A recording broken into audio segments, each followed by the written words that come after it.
This level sent me to the doctor's office. Probably the worst platformer level I've played so far. Sorry. Never let bro cook again. Good job, Bucole. Never. You managed to always Well, I tried.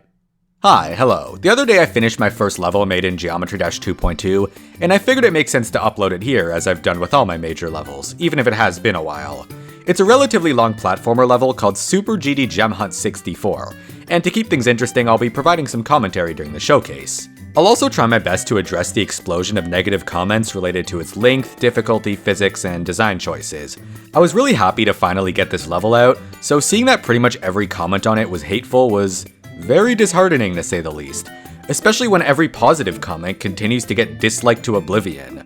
A lot of it seems to come from the fact that it's rated 7 moons, and while I'll admit that I messed up by requesting that difficulty, it's completely out of my control now, and it hurts to see so many people upset over a number that doesn't even affect the actual level in any way. I'll talk about this further in the video, and there will also be relevant timestamps in the description. The whole gimmick of this level is that it's inspired by those old Mario Flash games on Newgrounds from the early 2010s. I basically grew up on all these low-quality, legally questionable fan games, and this level is a sort of love letter to them, because as buggy and unpolished as those games were, they still had a ton of charm to them, especially considering they were usually passion projects made by people who were like 14. It's a fun level for people who get that reference, but otherwise it might not be nearly as enjoyable.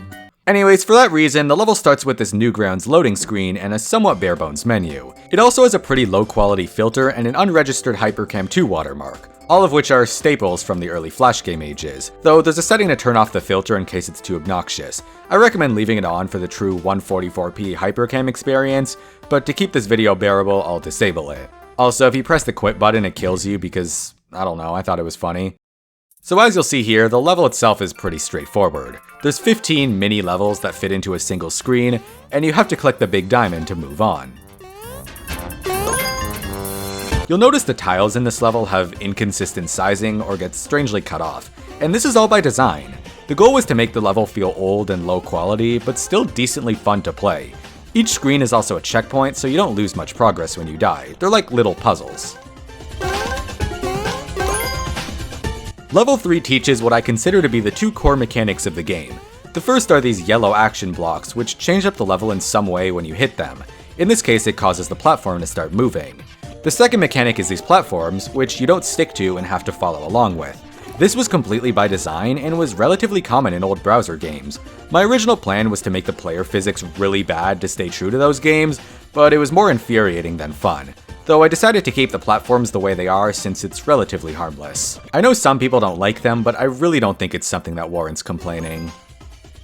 If you played the same Mario Flash games that I did, you might be able to pinpoint the exact one that this whole level is based on. Pretty much everything from the visuals to the gameplay style to the level design is inspired by it. I'll wait until the end of the video to reveal it, but if you already know what it is, then you're super cool. I also took some inspiration from a Mario World ROM hack called Star Seeker Adventure, which has the same gimmick of playing like an old Flash game. It's where I got the idea for the watermark. I have to say, I'm genuinely surprised that this level got featured considering how ugly it is. But again, it's by design. This level wasn't really made to be rated, I just wanted to design some wacky Flash game styled levels and get practice with the 2.2 editor. Also, there's a bit of an oversight in this level where mobile players can't see the bottom left corner because that's where their thumbs are, so oops. Alright, those 5 levels were basically tutorials, so now we're on to the real stuff.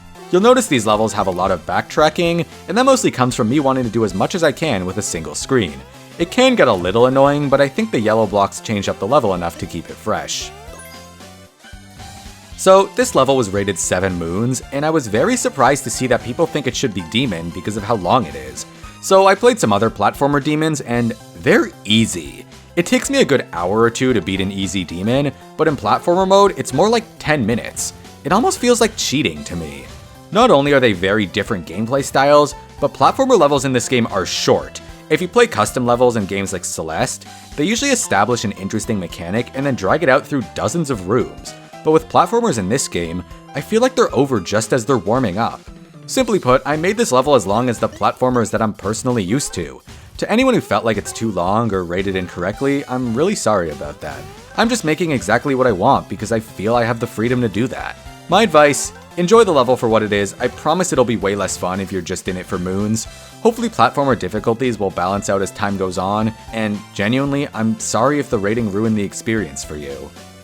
This level is probably one of my favorites. Being mini is a nice change of pace, and it also means that you can cram a lot more gameplay into a single screen. For this level, you have to hit all 3 yellow blocks to unlock the diamond, and the whole thing has a very Metroidvania feel to it. The blocks on the right require you to do a little loop and force you to go through the same set of spikes 3 times.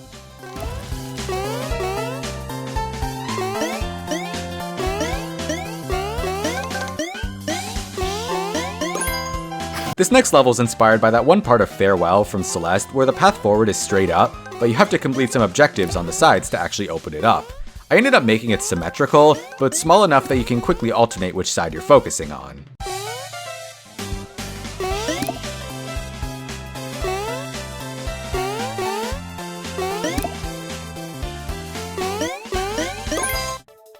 Okay, this is where things really start to pick up.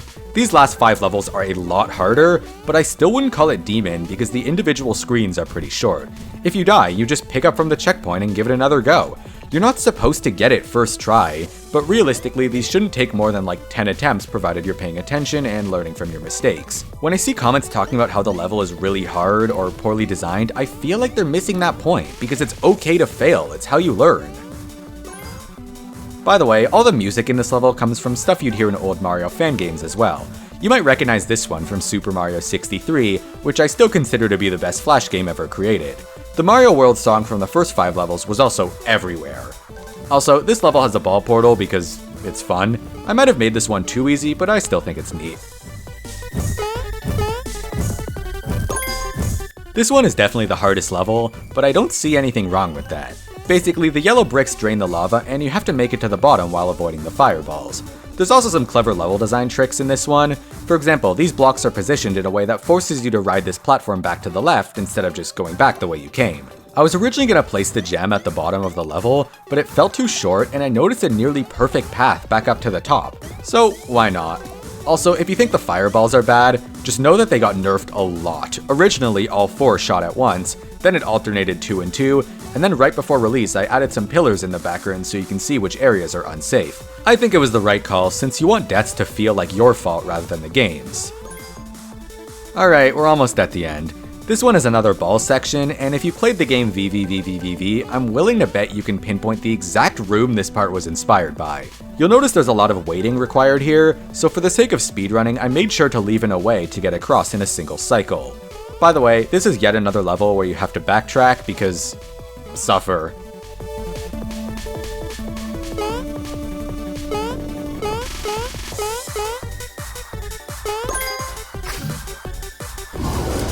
Yep, the last level is a boss thing.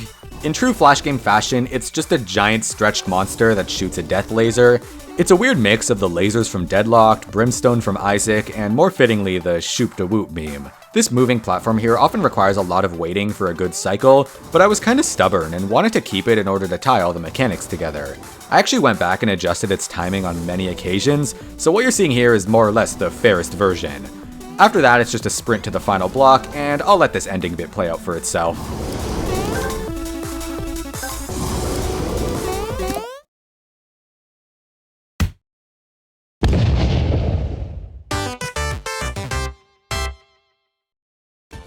And that's the end of the level, but not before the user coins because that's sort of my thing. The first one is simply for collecting 200 coins in the level. There's a total of 205, but I wanted to keep it a bit lenient. Realistically, I just wanted to scatter coins around the levels, and the user coin ensures that they actually have a purpose. The other 2 user coins are both for speedrunning.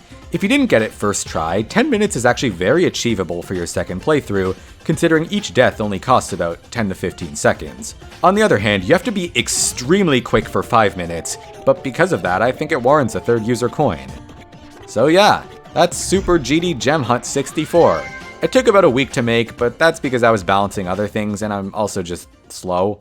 If you look in the editor, it's pretty straightforward. All the levels are side by side and each diamond just shifts you over. There was a weird bug where the second song wouldn't loop properly, so I spent a couple hours making a fix for it only to discover that it crashes anyone playing on iOS.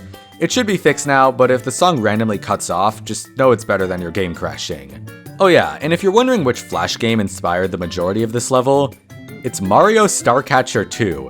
This game is a mess. The physics are terrible, the levels are ugly, the platforms barely work, and I love it for that. It just has that perfect Flash game energy, but also a really interesting gameplay style that I wanted to build on. There's a couple of levels in this game that directly inspired some of the ones in my level, but for the most of it, I just referenced them as starting points and expanded from there. I'm a big fan of how hitting blocks and switches can do literally anything in this game, and there's so much stuff that makes no sense from a game design perspective and is just coded in because it's fun. For example, in level 17, you shoot a bullet into this switch, which spawns a giant block that rockets you upwards so you can hit another switch to drain the lava. It's crazy, I love it, and I wanted an excuse to make weird stuff like that. This one inspired the draining lava in level 13, by the way. And that's about it. Hope you found the level interesting. If you didn't like it, sure, that's cool too. There's plenty of other levels to try. Okay, bye.